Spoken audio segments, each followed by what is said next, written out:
इस कार्यक्रम के आयोजक हैं सकल दिगंबर जैन समाज, जतारा, टीकमगढ़, मध्य प्रदेश। जय जिने दर्शकों, मैं दीपिका और स्वागत करती हूं आपका जिनवाड़ी चैनल पर।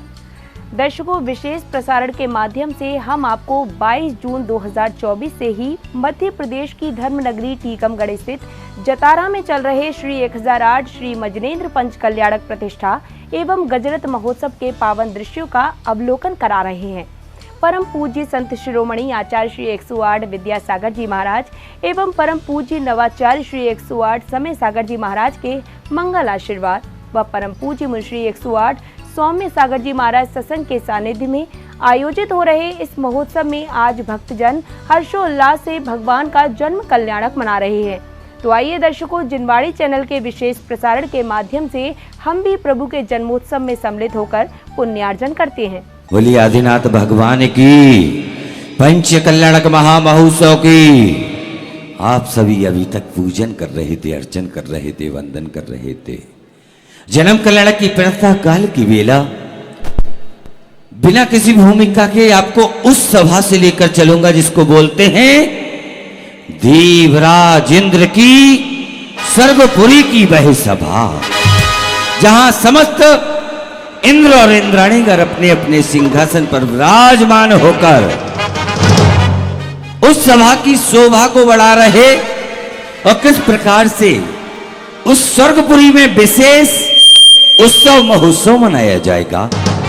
आइएगा, बोलिए संत शिरोमणि आचार्य श्री 108 विद्यासागर जी महाराज की। देवराज इंद्र अपने सिंहासन पर विराजमान थे, तभी अचानक देवराज इंद्र का आसन कंपायमान होता है। लाइव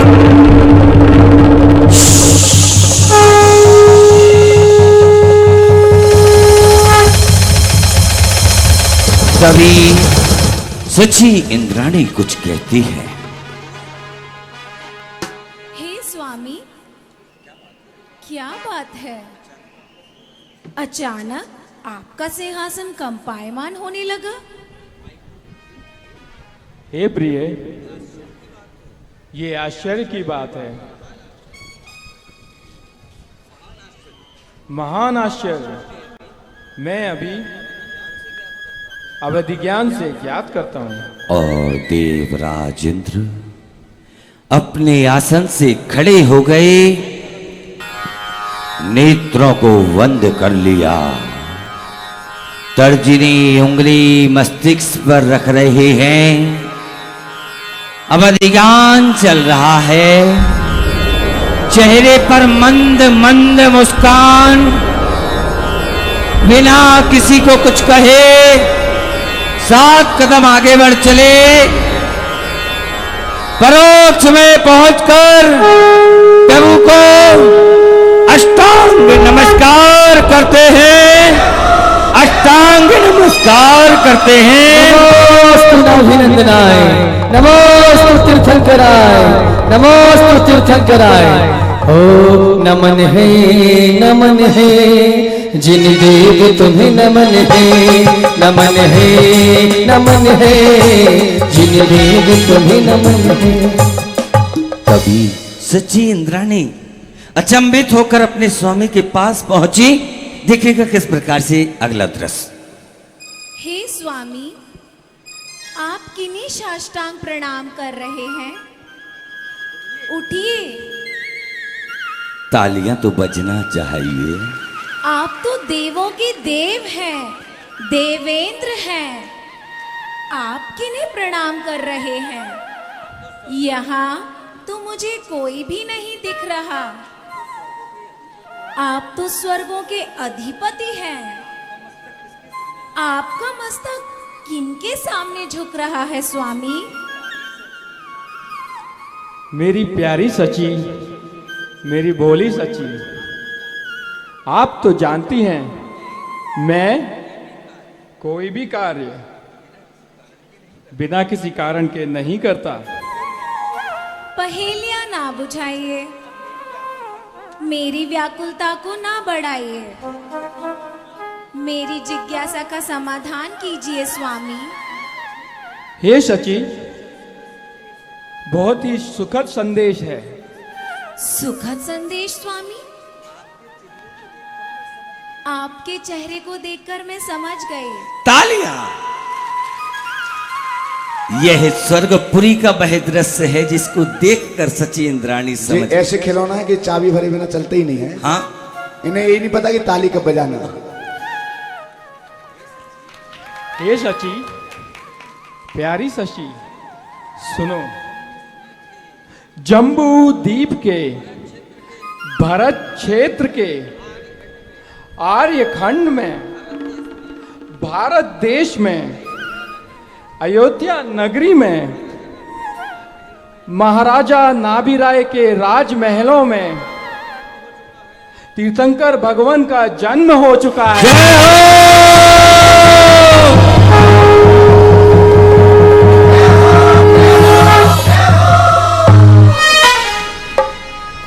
हे स्वामी, धन्य है आप, धन्य है आपका ज्ञान, धन्य है आपका जिनेंद्र गुणानुराग, जो निरंतर महामानवों की गवेषणा करता रहता है।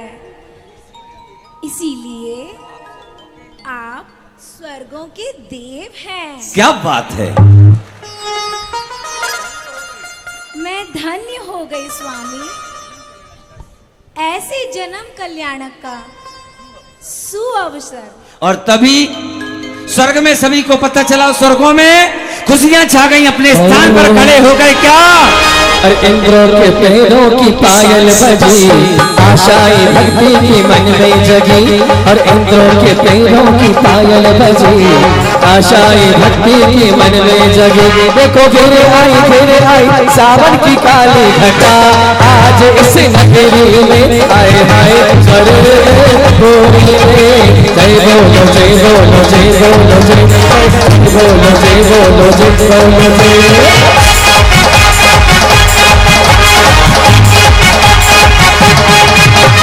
नीले का गगन को आयो उड़े, अरे भक्ति में मन का परिंदा उड़े। नीले का गगन को आयो उड़े, अरे भक्ति में मन का परिंदा उड़े। देखो फिर आई सावन की काली घटा, आज उस नगरी में आए हाय, आज उस नगरी में।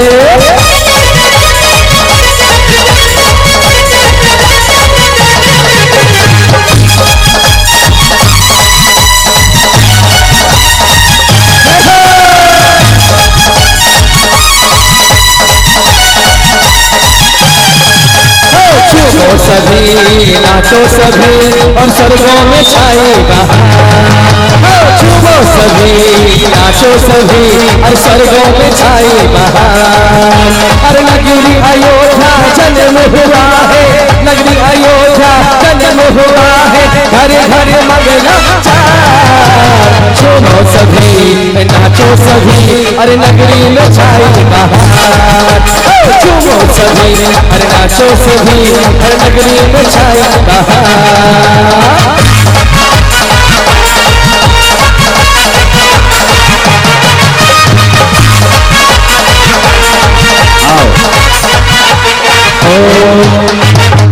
अभी तो स्वर्गों में आपको दिखाया वह दृश्य, अभी अयोध्या नहीं पहुंचे आप लोग, ध्यान रखना है ना। अभी ये सभी स्वर्गवासी हैं, ये सभी स्वर्गवासी हैं, क्योंकि स्वर्गों में जिनका निवास है वो स्वर्गों में विराजमान हैं। तभी सची इंद्राणी और सौदरमिंद क्या चर्चा कर रहे।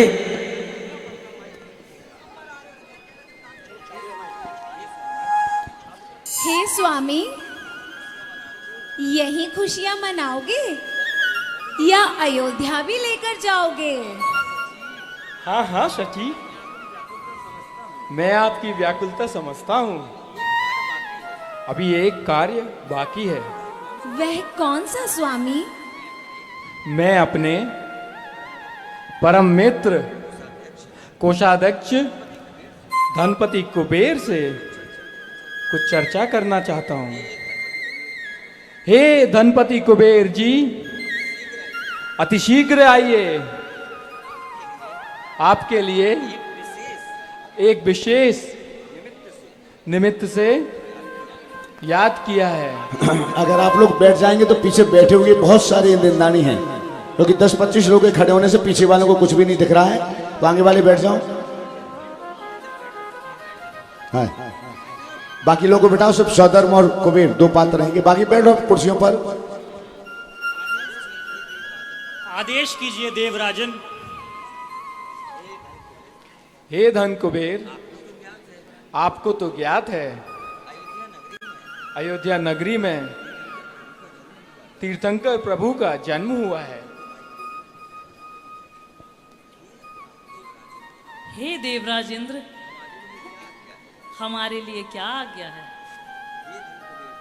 हे धन कुबेर जी, अति शीघ्र नागदत्त देव को विक्रिया से ऐरावत बनने के लिए आदेश करें, जिसे बनने में अति हर्ष होगा। हाँ हाँ बिल्कुल, आपकी आज्ञा शिरोधार है। और जैसे ही देवराज इंद्र ने आदेश किया, जैसे ही देवराज इंद्र ने आदेश किया और सची इंद्राणी धनपति कुबेर ने आकाश में हाथ घुमाया, नागदत्त देव विक्रिया से ऐरावत बनकर प्रकट हो गया। और उस महत्व को समझना, ऐरावत है कैसा। आदरणीय भैया जी विराजमान हैं, परम सिद्धि वाणी भूषण दसम प्रथमाधारी बाल ब्रह्मचारी अशोक भैया जी। आइएगा बंधुओं, जितने भी इंद्र होते हैं उन सभी का अपना अलग अलग वाहन हुआ करता है। इस वसुधा तक आने के लिए तीर्थों की वंदना पंचकल्याणक महोत्सव में जाने के लिए सौदर इंद्र का वाहन ऐरावत हाथी के रूप में हुआ करता है। और वह ऐरावत हाथी आभियोग जाति के देवों में एक नागदत्त नाम का देव हुआ करता है। वही देव हाथी का रूप धारण करके सौदर इंद्र को लेकर के इस वसुधा पर आया करता है। बंधुओं, मैं ऐरावत हाथी का वर्णन करूं उसके पहले आपको ये जान लेना बहुत जरूरी है।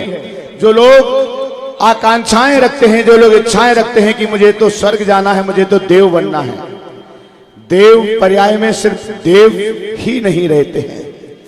देव बनने के बाद भी उन्हें हाथी बनना पड़ता है, बैल बनना पड़ता है, वृषभ बनना पड़ता है, तुरंग घोड़ा बनना पड़ता है। अन्य पक्षियों के रूप में उन्हें अपने शरीर का परिवर्तन करना पड़ता है। ऐसी कौन सी मजबूरी है? देव बनने के बाद भी हाथी बनना पड़े, देव बनने के बाद भी घोड़ा बनना पड़े, देव बनने के बाद भी वृषभ बैल बनना पड़े, और देव बनने के बाद भी सिंह बनना पड़े। ज्योतिष के देवों के विमानों को ये चारों प्रकार के देव इन 4 प्रकार के रूपों को धारण करके ढोते हैं, लेकर के जाते हैं। सौदर, मीसान, सानत कुमार आदि के देवों के यहाँ भी यही व्यवस्थाएं हैं। हम और आपके द्वारा जो परमात्मा की भक्ति की जाती है उसमें थोड़ा सा हमारा निजी स्वार्थ, निजी छल, कपट, माया, भगवान की पूजन करने से देवत्व को पाया, लेकिन उसमें थोड़ा सा दाग लगाने से देव बनने के बाद भी उसे हाथी का रूप, देव बनने के बाद भी उसे घोड़े का रूप, देव बनने के बाद भी उसे शेर आदि की पर्याय के रूपों को धारण करना पड़ता है। और ऐसा नहीं कि उसे मजा ही आता है। कौन चाहेगा देव जैसी देवत्व पर्याय को पाने के बाद घोड़ा बनना चाहेगा? कौन चाहेगा? कोई भी नहीं चाहता है। इसलिए सावधान कर रहा हूं, परमात्मा की भक्ति करो, निष्कपट, निश्चल, निमाया।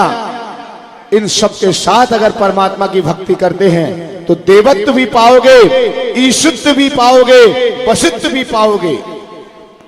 लेकिन देवत्व बनने के बाद ईशित्व को नहीं पा पाए। हालांकि सारे देव 8 विद्यों से सहित होते हैं, लेकिन वो ईशित्व जो सौदरमिंद के पास है, सबका स्वामी बनता है, आदेश देता है नागदत्त को, जाओ ऐरावत हाथी का रूप धारण करो और उसके ऊपर सवार होकर के मैं अयोध्या नगरी के लिए प्रस्थान करूंगा।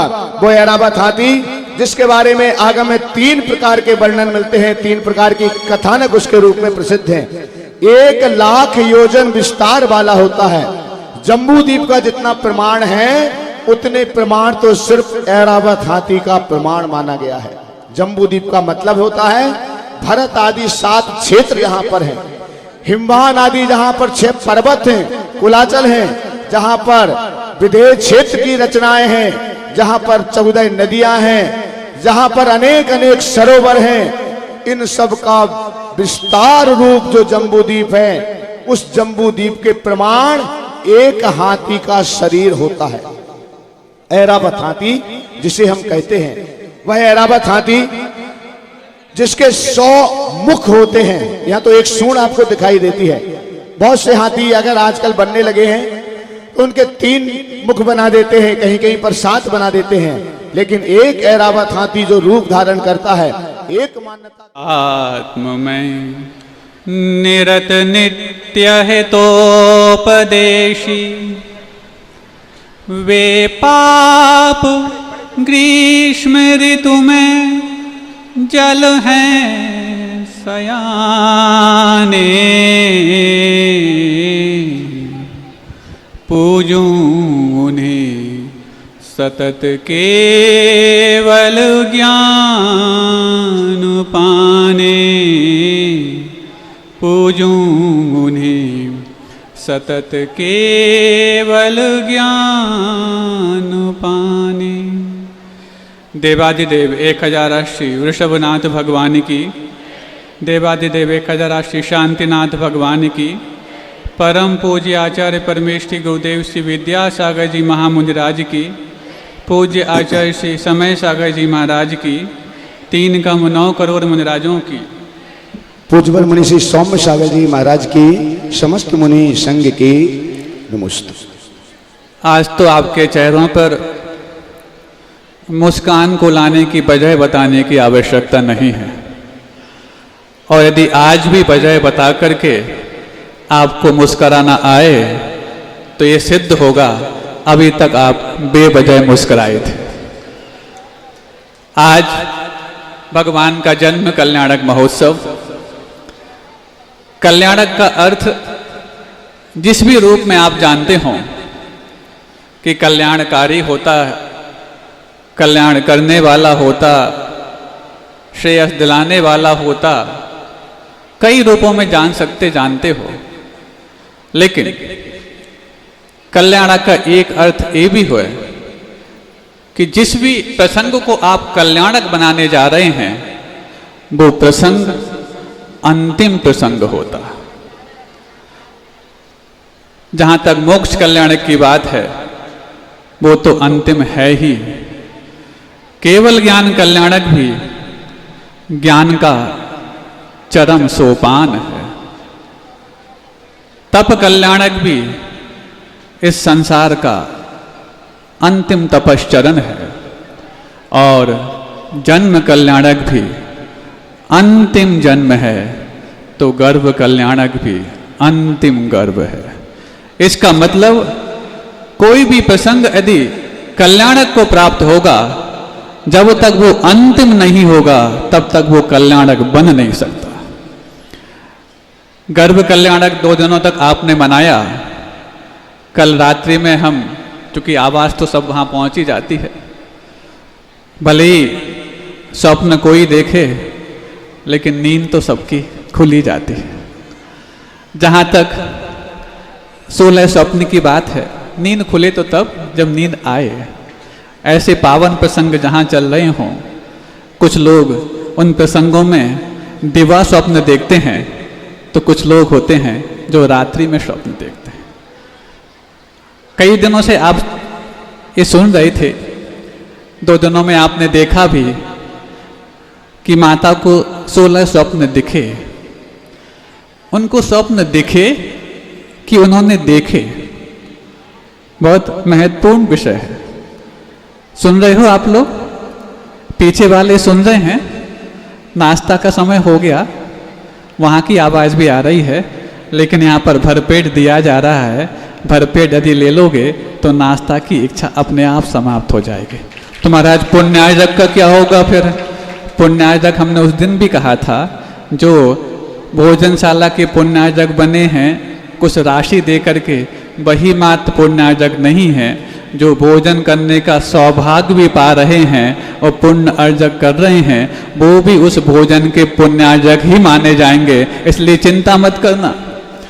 तो फिर पूछना ये चाहते हैं कि वो स्वप्न देखे कि दिखा। जहाँ तक महापुरुषों की बात है, वो रात्रि में स्वप्न उनको दिखते हैं, लेकिन दिन में स्वप्न को साकार करते हैं।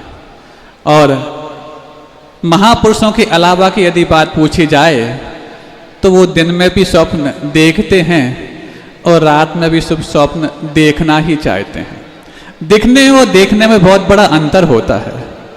जो देखा जाता है वो शायद साकार करेंगे ऐसा सोचा भी जाता है, लेकिन महापुरुषों को जो स्वप्न दिखते हैं, क्योंकि भगवान के माता पिता 169 महापुरुषों में आते हैं।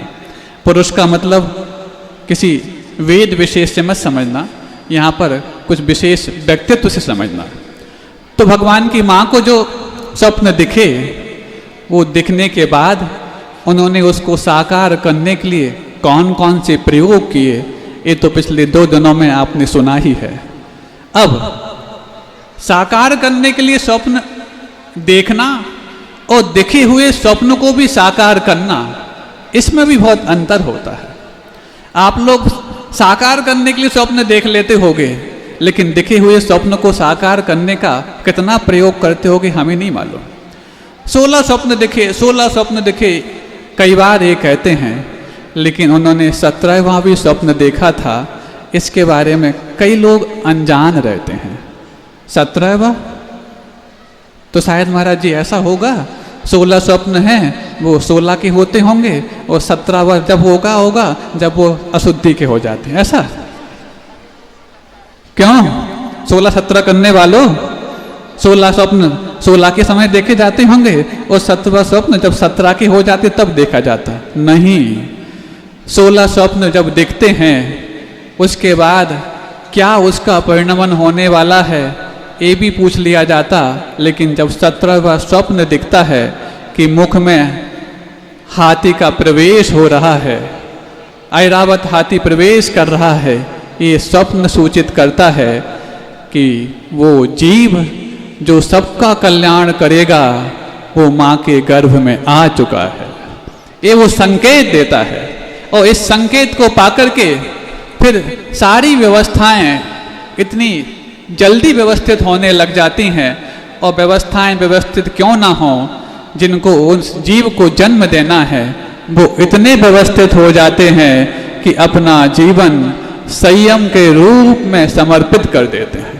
सोचो, एकमात्र संतान को पाने के बाद संयमित हो जाना इसलिए नहीं कि वो संतान उत्पन्न करना नहीं चाहते, बल्कि इसलिए है कि जिस संतान को जन्म दिया है वो संतान ऐसी हो जो प्रत्येक प्रजा को संतान के रूप में पालन करना चाहे और संतान को भी प्रजा के समान साम भाव से देखने के लिए तैयार हो पाए।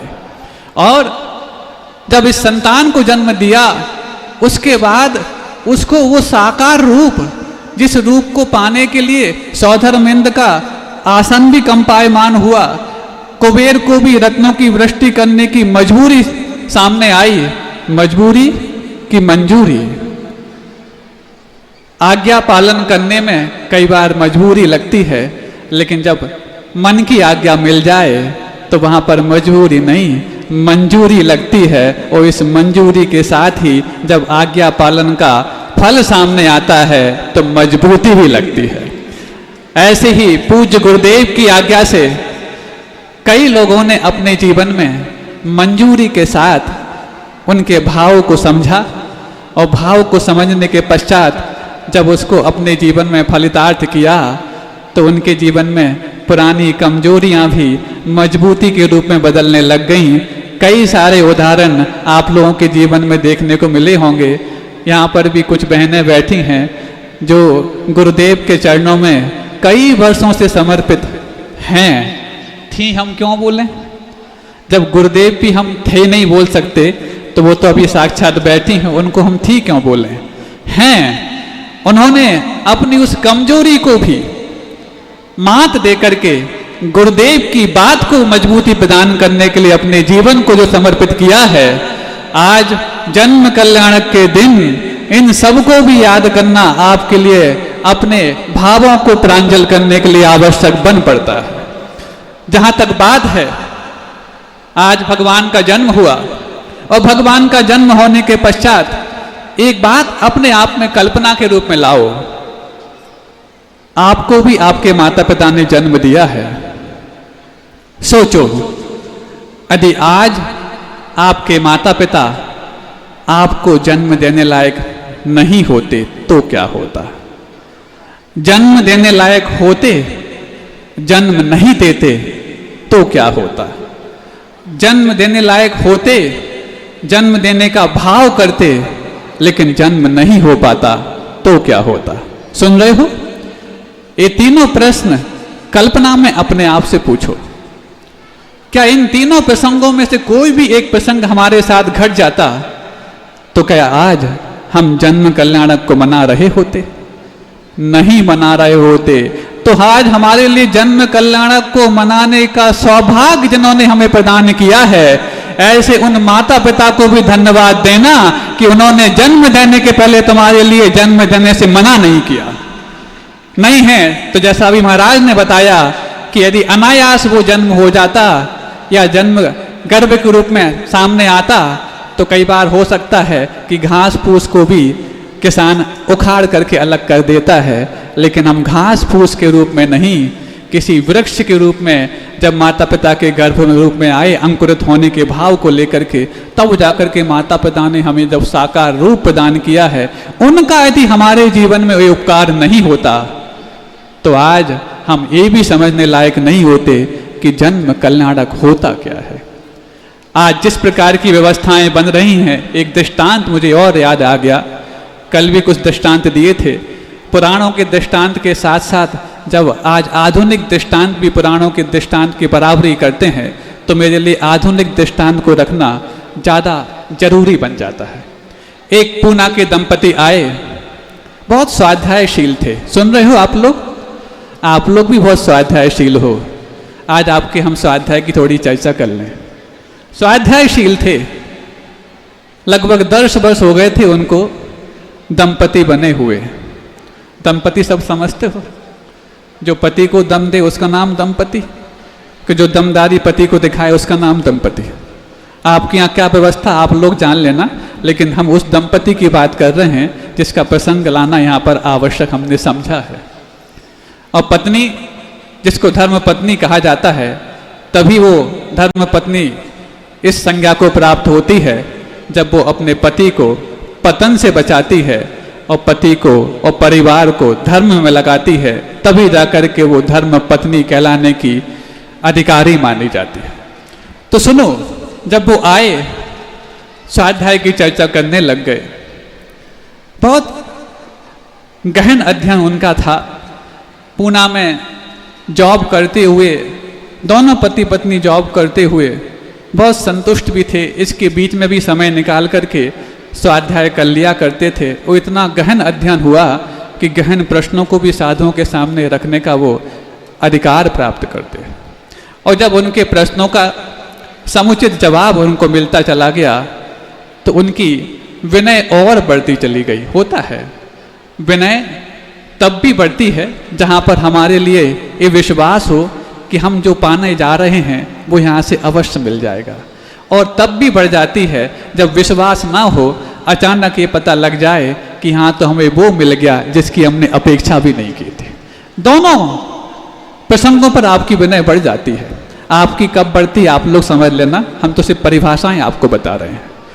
तो सुनो, हुआ ऐसा, चर्चा करते करते जब बहुत प्रसन्न हो गए, उनके हाथ पहले स्वाध्याय करते वक्त ऐसे थे, फिर धीरे धीरे ऐसे थोड़े से कमजोरी के साथ जोड़े और फिर धीरे धीरे मजबूती के साथ जोड़ते जोड़ते हृदय तक आ गए। और बार बार उन्होंने कहा धन्य है, धन्य है, धन्य है। ये सब तो कोई बड़ी बात नहीं, लेकिन जो मुख्य बात है वो हम आपके सामने लाना चाहते हैं। हमने जब उनसे पूछा, आप लोग इतना जब स्वाध्याय करते हैं तो ये संस्कार अपने बच्चों को भी दे रहे होंगे ना? जैसे ये प्रश्न पूछा, महाराज बच्चे? हमने कहा हाँ, आप जॉब करते वक्त भी इतना स्वाध्याय के लिए समय निकाल लेते हैं, फिर तो बच्चों में ये पाठशाला के और आपके दिए हुए संस्कार तो बहुत उन्नत होंगे। बच्चों को हमेशा ये संस्कार देते रहना। महाराज क्या क्या कहना चाह रहे हो? महाराज बच्चे तो हैं नहीं। तो पहले तो हम भी संकोच कर गए कि शायद बच्चे हुए नहीं होंगे, लेकिन जब थोड़ी सी बात और आगे बढ़ी तो उन्होंने स्वयं प्रश्न कर दिया, महाराज वैसे ही तो हम दिन भर इस नौकरी की आपाधापी से परेशान रहते हैं, बमुश्किल समय निकलता है वीकेंड्स में, और सुबह और शाम के वक्त जैसे तैसे स्वाध्याय कर पाते हैं। इतना ही तो धर्म ध्यान करने का अवसर हम दोनों को मिला हुआ है। ऐसे में बच्चे और हो जाएंगे तो फिर हम स्वाध्याय तो क्या धर्म ध्यान भी नहीं कर पाएंगे। जैसे ही उनने ये बात रखी, हमने कहा इनने पूरे अपने स्वाध्याय पे पानी फेर दिया। हमने कहा विवाह कब हुआ? महाराज 10 वर्ष हो गए, 11वें वर्ष में प्रवेश हुआ है, आपसे आशीर्वाद मांगने आए। काय का आशीर्वाद मांगने आए? नहीं महाराज आशीर्वाद मांगने आए, हम लोग यूं ही धर्म ध्यान करते रहे। पात्र लेकर के आए हो कि आशीर्वाद को संभाल सको? सुन रहे हो जतारा वालों? आज तो बाहर वाले भी होंगे। पात्र लेकर आए हो कि आशीर्वाद को संभाल सको? महाराज हमें नहीं मालूम पात्रता क्या होती, हम तो इतना ही समझते हैं जो गुरुओं का भक्त होता है वो भक्ति इतना पात्र बन जाता है कि गुरुओं के आशीर्वाद को वो संभाल सकता है। क्या बात हो गई? अभी ताली बजाने की क्या आवश्यकता? ऐसे तो नहीं कि पुरानी बात याद आ गई हो तब ताली बज गई हो। कोई बात नहीं, यदि आपको बात समझ में आई है तो एक बार इनकी अनुमोदना भी आपकी अनुमोदना हो जाए, ताकि बाजू वाले जो थोड़े से मजबूत हो रहे हैं कि मजबूत हो रहे हैं उनको भी ऊर्जा मिल जाए। तो हमने कहा आशीर्वाद का पात्र लेकर आए। महाराज समझ नहीं पाए आप क्या कहना चाह रहे हैं। तो सबसे पहले ये समझ लो, जिनके जीवन में गुरुओं के आशीर्वचन पलते हैं उन्हीं के जीवन में उनके आशीर्वाद फलते हैं। और जो ये सोचता है कि हमने नमोस्तु किया, गुरु ने दृष्टि उठा के देख लिया, हाथ उठा के आशीर्वाद दे दिया, तुमने अभी उनके आशीर्वाद की कीमत नहीं जाने।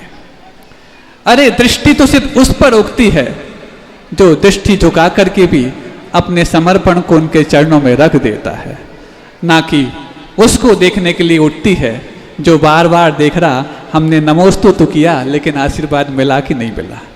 तुम्हारा नमोस्तु में अभी समर्पण पूरा नहीं हुआ, तुम्हारे नमन में भी न मन है, मन पूरा नहीं हुआ, क्योंकि तुम्हारे पास तो मन आशीर्वाद पाने के लिए ललचा रहा।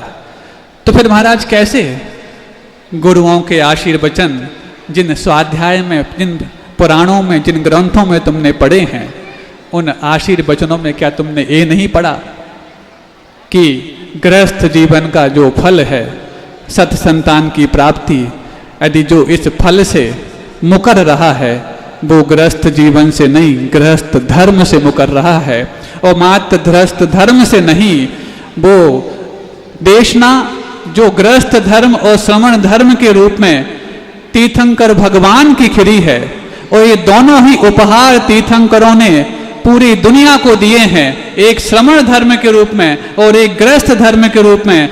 श्रमण धर्म की जब देशना तीर्थंकर की दिव्य ध्वनि में खिद रही थी तो उस वक्त भी श्रावक उठ करके भाग नहीं गए थे कि इसके लायक हम नहीं हैं, वो सुन रहे थे, समझ रहे थे।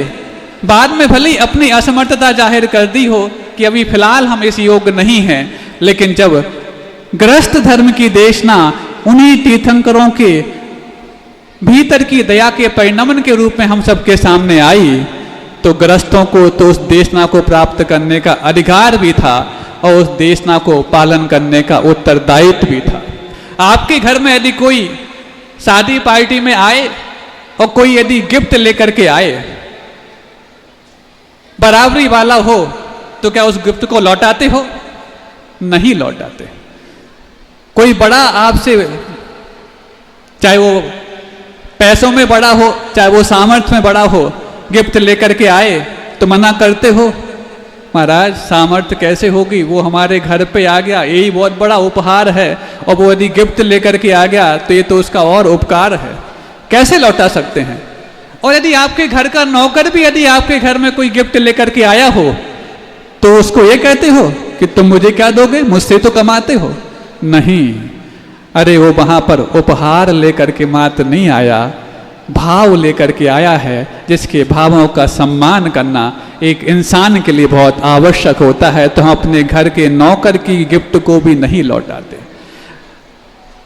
जब नौकर की गिफ्ट नहीं लौटाते, बराबरी वाले की गिफ्ट नहीं लौटाते, बड़ों की गिफ्ट भी नहीं लौटाते, भले ही वो बड़ों की दी हुई गिफ्ट आपके घर में रखने लायक स्थान ना हो तो भी प्रारंभ में तो स्वीकार करते हैं, बाद में भले ही अपनी असमर्थता जाहिर कर लें। जैसे एक बार किसी ओलंपियन ने एक मेडल जीत लिया तो BMW कंपनी ने उसको एक कार भेंट कर दी। कार भेंट करने के बाद 2-3 महीने तक उसने अपने पास रखी, बाद में कह दिया कि इसका मेंटेनेंस मैं नहीं कर सकता, मेरे घर में इतनी जगह ही नहीं है कि BMW को मैं संभाल सकूं। तो बाद में कंपनी को बोलता है, आपने मेरे लिए गिफ्ट दी, इसके लिए हम आभारी हैं, लेकिन प्लीज इसको कैश कर दो, हम इसको संभाल नहीं सकते, क्योंकि किसी की उपहार का अनादर करना हमें शोभा नहीं देता।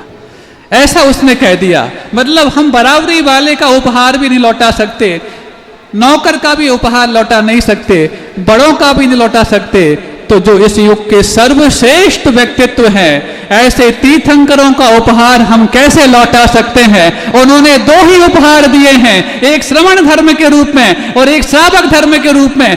श्रवण धर्म का उपहार जब हमें दिया जा रहा था, भले ही उस समय हम उसको लेने लायक नहीं थे, लेकिन उसको सुनते रहे। बाद में जाकर के भले ही उसको हमने कह दिया कि हम जब इसकी योग बन जाएंगे तब उसको स्वीकार करेंगे, लेकिन श्रावक धर्म का उपहार तो सिर्फ और सिर्फ आपके लिए ही था।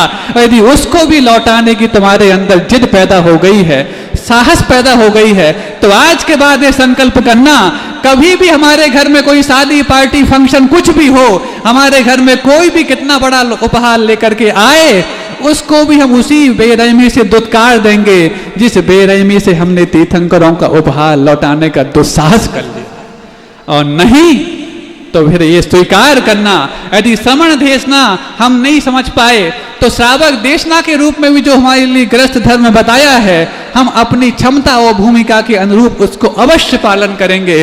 तो इसी श्रावक देशना के अंतर्गत ये भी भाव आया है कि तुमने यदि गृहस्थ जीवन स्वीकार किया है तो गृहस्थ धर्म भी पालन करना तुम्हारा उत्तरदायित्व है।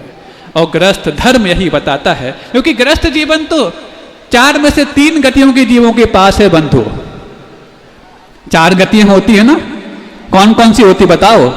नरक गति, त्रयंच गति, मनुष्य गति और देव गति। इन 4 में से 3 गतियों के जीवन के पास गृहस्थ जीवन संभव है। गृहस्थ का मतलब जिनकी गृहिणी होती उनका नाम गृहस्थ, जिनके पास तीसरा पुरुषार्थ होता है उसका नाम गृहस्थ। तो वो तो देवों में भी है, त्रयंचों में भी है और मनुष्यों में भी है, लेकिन गृहस्थ जीवन को गृहस्थ धर्म का रूप देने का अधिकार मात्र मनुष्यों को संभव है। और तुम्हारे पास गृहस्थ जीवन को यदि गृहस्थ धर्म में बदलने का अधिकार मिला है और उसको समझ नहीं पा रहे हो, ना तुम्हारे लिए गृहस्थ मिलने वाली है, ना फिर आगे धर्म मिलने वाला है। और जहाँ पर गृहस्थ जीवन और गृहस्थ धर्म नहीं मिलता, वो कौन सी गति होती है, इसको हम कहना नहीं चाहते। बात समझ रहे हो ना? तो उनको जब ये वाली बात समझ में आई, हमने कहा सुनो, तुम ये कह रहे हो कि बच्चे यदि ले लेंगे, बच्चे यदि हम पैदा कर लेंगे तो वो धर्म ध्यान में बाधक बन जाएंगे। ये तुम्हारी बहुत सोच अधूरी है, तुम्हारा ये अल्प ज्ञान है, बल्कि कहा जाए तो ये अज्ञान है। बच्चे ही होंगे जो तुम्हारे लिए ठीक सलीके से धर्म ध्यान करने में कारण बनेंगे। अभी तो तुम मात्र थ्योरी पढ़ते हो और प्रयोग के रूप में तुम्हारे जीवन में कुछ भी नहीं है, लेकिन जब बच्चे सामने आते हैं तो उस सिद्धांत को प्रयोग में लाने के लिए वो तुम्हारे सामने आईना और दर्पण बन जाते हैं कि तुम कुछ भी यदि गलती करोगे तो तुमसे हम तुरंत सीख लेंगे। तुम कुछ भी किस प्रकार से लापरवाही करोगे तुम तुरंत एडॉप्ट कर लेंगे। और ऐसा कौन सा माता पिता है जो खुद कितनी भी गलती करे लेकिन अपने बच्चों से गलती की उम्मीद करना चाहता हो। डाकू भी यदि है, चोर भी यदि है, व्यसनी भी है, तो वो ये उम्मीद करता है कि हमारे बच्चे चोर, डाकू, व्यसनी ना बने। तो फिर उन बच्चों को जब सामने रखते हैं, बच्चे मुझसे कुछ गलत ना सीख लें, इसलिए हम भी अपने जीवन को सलीके से जीना सीख जाते हैं। और सलीके से जीवन जीने का ही नाम गृहस्थ धर्म है। अभी तक तुम स्वाध्याय करते रहे, लेकिन स्वाध्याय का प्रयोग तुमने अभी तक अपने जीवन में प्रारंभ नहीं किया है। और यदि नहीं करना चाहते हो तो स्वाध्याय में एक दूसरी बात भी बताई है, जो बात तीर्थंकरों के माता पिता ने अपने जीवन में एक संतान को जन्म लेने के पश्चात अपनाई है, जिसका नाम संयम का पालन है। तुम चाहो तो ग्रस्त होकर के भी बाद में 80 धारा व्रत का पालन कर सकते हो। महाराज 80 धारा व्रत, हमने कहा हाँ, तुमने बहुत सारे व्रत पढ़ डाले होंगे, लेकिन इस व्रत को शायद तुमने नहीं पढ़ा होगा। तब तो 10 वर्ष तुम्हारे लिए गृहस्थ बने हो गए, लेकिन अभी तक तुमने गृहस्थ धर्म का फल नहीं पाया। महाराज गृहस्थ धर्म का फल तो ये कि अच्छे से स्वाध्याय कर रहे हैं, धर्म ध्यान कर रहे हैं, गुरुओं को आहार दान दे रहे हैं, और भी जो वैयावृत्ति कर रहे हैं, क्या ये गृहस्थ धर्म का फल नहीं? 4 प्रकार के जो आश्रम हैं, ब्रह्मचर्य आश्रम, गृहस्थ आश्रम, वानप्रस्थ आश्रम और संन्यास आश्रम, ये जो तुम कर रहे हो, ये मात्र गृहस्थ आश्रम का सपना नहीं है। ये तो ब्रह्मचर्य आश्रम में भी किए जाने वाले कार्य हो सकते हैं, ये तो वानप्रस्थ आश्रम में भी किए जाने वाले कार्य हो सकते हैं, संन्यास आश्रम में तो बात अलग हो जाती है। लेकिन तुम इसको मात्र, जो तुम्हारे लिए गृहस्थ धर्म के रूप में संभव था, बाकी अन्य 2 आश्रमों में संभव नहीं था, वो भी तुम भूल बैठे, तो फिर आगे तुम गृहस्थी बसाने लायक कैसे बन पाओगे? महाराज थोड़ी बात तो समझ में आई, थोड़ी और समझा दो। तो सुनो, आपको यदि इस गृहस्थ धर्म के बारे में समझना है, तो पूज्य गुरुदेव ने जो इसके बारे में बात कही, थोड़ा सा जिक्र हमने कल भी किया था कि किसान यदि खेती करे और खेती का फल ना चाहे, तो पक्का है वो खेत या तो बंजर है, या उस खेत में ऐसे कुछ प्रयोग किए जा रहे हैं जिसमें वो बंजर हो जाएगा। बात आप समझ रहे हैं? पुरुषार्थ तो ना छोड़ें और पुरुषार्थ के फल को भी ना चाहें, तो पक्का है वो तभी संभव है चाहे वो खेत बंजर हो गया है या बंजर करने के लिए उसमें कुछ प्रयोग किए जा रहे हैं। और बंजर करने के लिए प्रयोग यदि किए जा रहे हैं, एक बीच में बात आ गई, आपको बता दूं, मेडिकल डिपार्टमेंट में कई सारे फैकल्टीज होते हैं, और उन फैकल्टियों में कई ऐसी व्यवस्थाएं भी होती हैं जिनको आप हृदय रोग विशेषज्ञ के रूप में भी, नेत्र रोग विशेषज्ञ के रूप में भी, अन्य रोग विशेषज्ञ के रूप में भी जानते हैं। तो एक स्त्री रोग विशेषज्ञ भी होते हैं जिनको आप गायनेकोलॉजिस्ट बोलते हैं, गायनिक जिसको आप बोलते हैं। प्रायः करके ये गायनिक महिलाएं ज़्यादा होती हैं, लेकिन पुरुष भी गायनिक होते हैं। तो एक मेल गायनिक आए, पुरुष जो स्त्री रोग विशेषज्ञ थे वो हमारे पास आए, चर्चाएं हुई, उन्होंने कुछ बातें बताई। महाराज आज भी ये प्रवचन सभाओं के विषय बनने चाहिए, वो सभाओं के विषय सभाओं पर जब हम बोलते हैं कभी बताते हैं, आज उतना समय नहीं, मुख्य बात पर हम आते हैं। तो उन्होंने कहा, ए शांत रहो, बाजू में बैठ करके, यहाँ धर्म की बात चल रही है, होता है। एक बार आप महावीर भैया के लिए अनुमोदना कर दें। अरे वो इतना बड़ा काम संभाल रहे हैं, अनुमोदना इतनी थी, भैया बोल रहे थे ना पापड़ तोड़ रहे हो क्या? तो वो मेल गायनिक जब आए और आकर के कहते, महाराज बहुत सारी विसंगतियां आज के समय में आ गई हैं, और हम भी उनसे खुल के इसलिए बात कर पा रहे थे क्योंकि वो पुरुष थे। बहुत सारी बातें तो संभव नहीं, लेकिन जो संभव थी वो उन्होंने की। और एक जब बात सामने आई, हमने कहा आज ये फर्टिलिटी की समस्या क्यों होती जा रही है, क्यों गृहस्थ जीवन में प्रवेश करने के पश्चात भी संतान को जन्म देना मुश्किल होता जा रहा है। तो उसमें उन्होंने 2-3 कारण बताए, जिनमें से एक कारण हम आपको बताना चाहते हैं, दूसरा भी बता सकते हैं। उन्होंने बताया कि गृहस्थ बनने के बाद यदि कोई लड़की अथवा एक कोई महिला 27 वर्ष की उम्र के बाद पहली बार यदि मां बनेगी तो उसके मां बनने की संभावना क्षीण होती जाएगी, खत्म तो नहीं होगी, क्षीण होती जाएगी। और दूसरा, यदि मां बन गई तो उसमें नॉर्मल डिलीवरी की संभावना नगण्य होती चली जाएगी। सुन रहे हो आप लोग? पहले कहीं ये ऑपरेशन नहीं होते थे। 50-60 साल पूर्व आप तो जब जन्म लिए होंगे, कितनों के माता पिता ने उनको सीजरियन रूप में जन्म दिया होगा। अरे धाय माँ आती थी, ज्यादा हुआ तो कुछ नहीं, बैलगाड़ी में बिठा करके और 2-3 चक्कर घुमा देते थे और आसानी से आपका वो लाला आपके हाथ में होता था, जिसके लिए आपने पुरुषार्थ और मेहनत सब कुछ की। और आज शुरुआत से ही बेड रेस्ट, ये बेड है कि बेड है भगवान जाने, इसी का परिणाम भी ये है।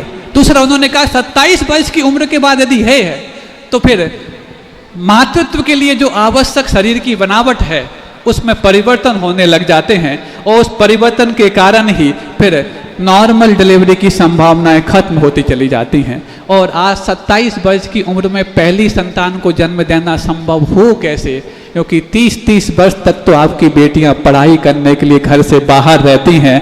पढ़ाई करना तो एक बहाना होता है, स्वतंत्रता के लिए वो अपने घर से बाहर जाने का मौका ढूंढ लेती हैं।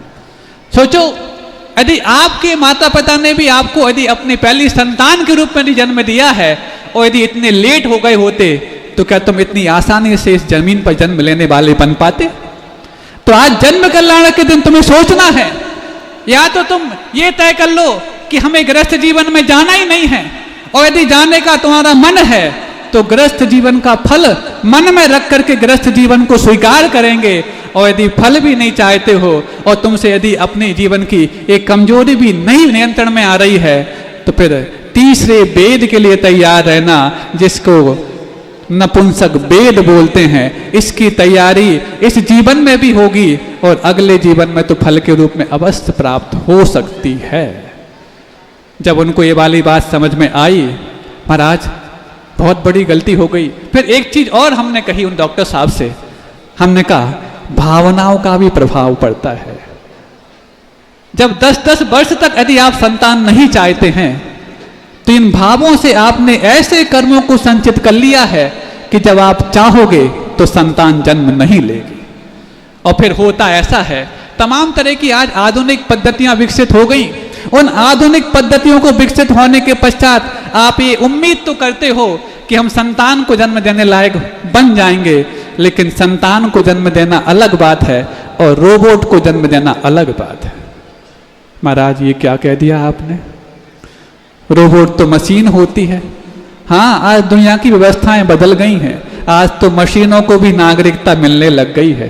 आपको पता होगा एक किसी देश ने एक ऐसी रोबोट तैयार की, ऐसी इसलिए बोल रहे हैं क्योंकि उसको उसने फीमेल बनाया, स्त्री बनाया, उसका नाम भी रख दिया सोफिया। और जब वो सोफिया नाम की रोबोट यानी कि आर्टिफिशियल इंटेलिजेंसी से तैयार हुई एक मशीन आपके भारत आई और इंदौर के एक कॉलेज में उसने अपना लेक्चर दिया। कोई समझ नहीं पा रहा था कि ये इंसान है कि मशीन है, लेकिन बच्चों को पता था कि ये रोबोट है। और बच्चों ने तमाम तरह के प्रश्न उस रोबोट के सामने किए। तो उन प्रश्नों को सुनने के बाद उसने हर प्रश्न के बखूबी जवाब दिए। वो बच्चे इतने इन्फ्लुएंस्ड हुए, इतने प्रभावित हुए कि वो साथ सोच रहे थे कि इतने अच्छे जवाब तो हमारे टीचर भी नहीं दे पाते जितने अच्छे जवाब वो रोबोट दे रही है। फिर बाद में एक बच्चे ने एक प्रश्न कर लिया, बोले मैम क्या आपके साथ आपके वो इमोशंस भी आती हैं क्या आपको फीलिंग्स भी होती हैं क्या? तो इस प्रश्न का जवाब भी उस रोबोट ने दे दिया।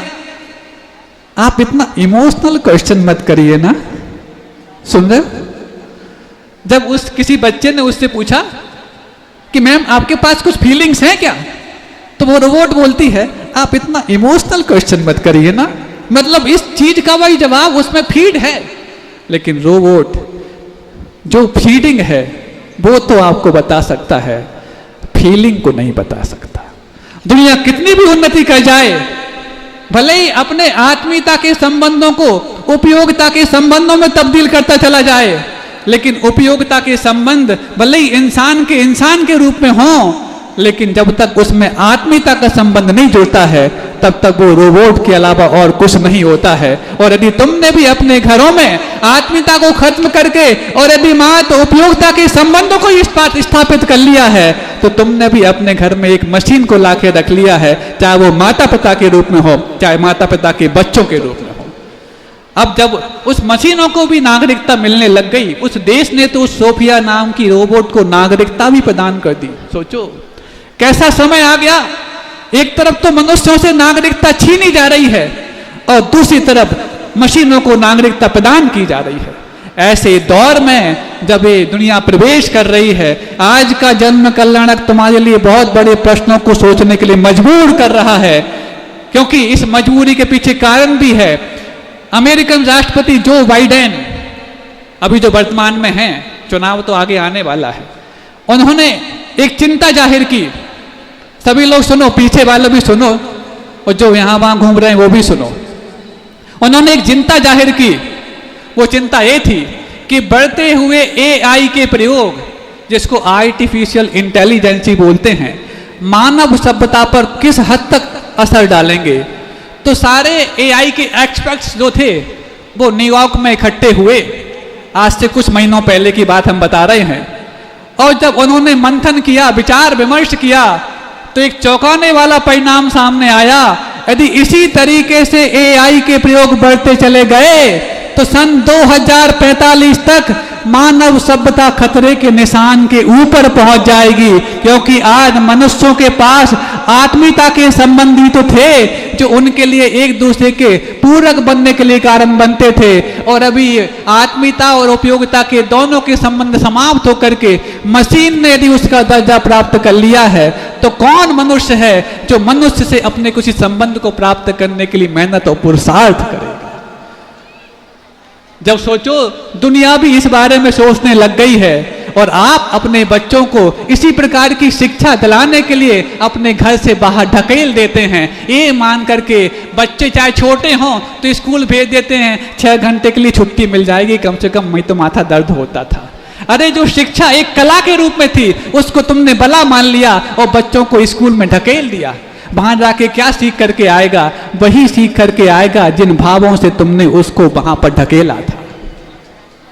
क्योंकि शिक्षा में मात्र शब्दों का झुंड नहीं होता, उन भावों का समायोजन होता है जिन भावों से उनके माता पिता और उनके अध्यापक दोनों मिलकर के एक साथ उस बच्चे के प्रति अपने कर्तव्य निभाते हैं। इसलिए गुरुदेव ने शिक्षा हमेशा कला बनी रहे ऐसे प्रयोग को उन्नति प्रदान करने के लिए प्रतिभा स्थली जैसे संस्थानों का निर्माण कराया।